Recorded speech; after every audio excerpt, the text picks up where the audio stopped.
Hey everyone, welcome back to the channel. In today's Python tutorial, we are diving into one of the most essential tools in any coder's toolkit, the for loop. A for loop is used to repeat a block of code a certain number of times. It's great when you want to go through a list, a string, or any kind of sequence in Python. Let's learn about basic syntax. Basic syntax: write for, then write a variable, let's write item, then write in, then sequence, the previous variable where the data is stored. Now, this is the basic syntax. The loop goes through each item in the sequence and runs the code inside the loop block.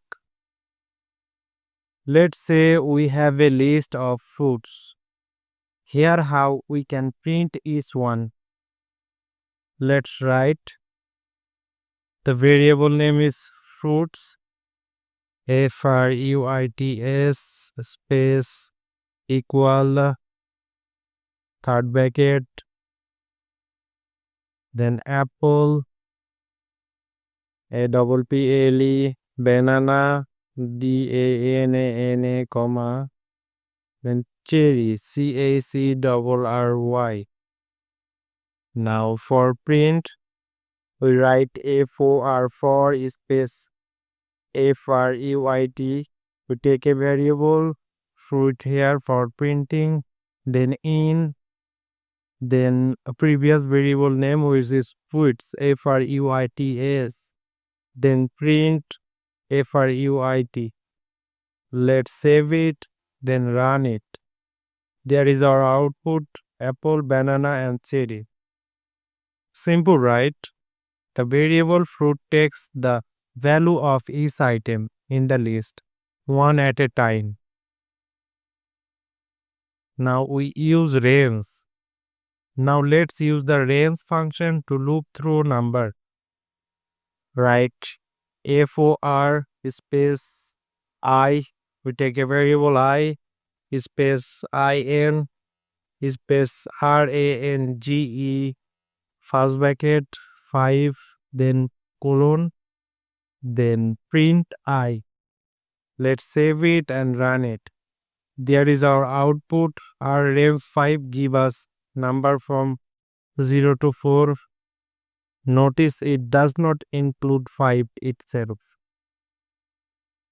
Looping through a string.